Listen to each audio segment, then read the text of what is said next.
Bila ada oposisi, maka selalu ada pandangan perspektif berbeda yang membuat masyarakat bisa menilai. Karena itu oposisi itu penting dan sama-sama terhormat. Sayangnya, tidak semua orang tahan untuk berada menjadi oposisi. Oke?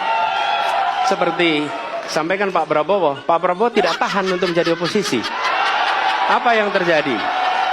Beliau sendiri menyampaikan bahwa tidak berada dalam kekuasaan membuat tidak bisa berbisnis, tidak bisa berusaha. Karena itu harus berada dalam kekuasaan.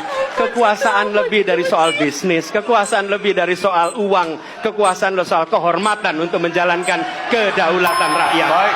Sekarang ini ada perubahan dan istilahnya belum ada kepastian apakah Bapak akan tetap menjadi oposisi dan seperti apa, itu bagaimana sih Bapak? Kalau ternyata hasilnya berubah gimana? Kalau ternyata ada putaran kedua gimana? Kalau ternyata ada hasil berbeda gimana? Jadi kita tunggu sampai tanggal 20. Baru kemudian nanti kita akan sampaikan. Tapi saya berpesan tadi, benar.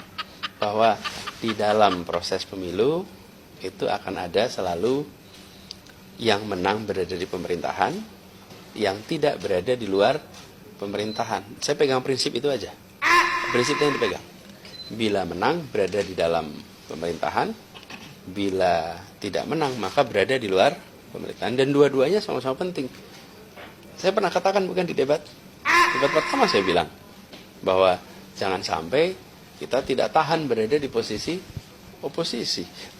Kami sering sampaikan bahwa lawan di dalam pemilu dan pilpres adalah teman dalam demokrasi.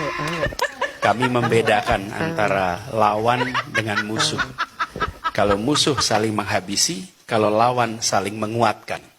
Dan kita semua adalah anak-anak bangsa yang sedang berjuang bersama-sama untuk memajukan, menghadirkan perubahan, menghadirkan keadilan, menghadirkan kesejahteraan. Itu semua yang kita kerjakan.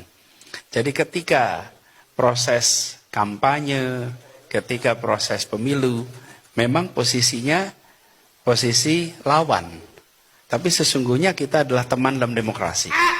Jadi bila datang waktunya, tentu saja kita siap untuk selalu berdiskusi, tukar pikiran, bertemu, dan tidak pernah sedikit pun ada bayangan bahwa ini adalah sebuah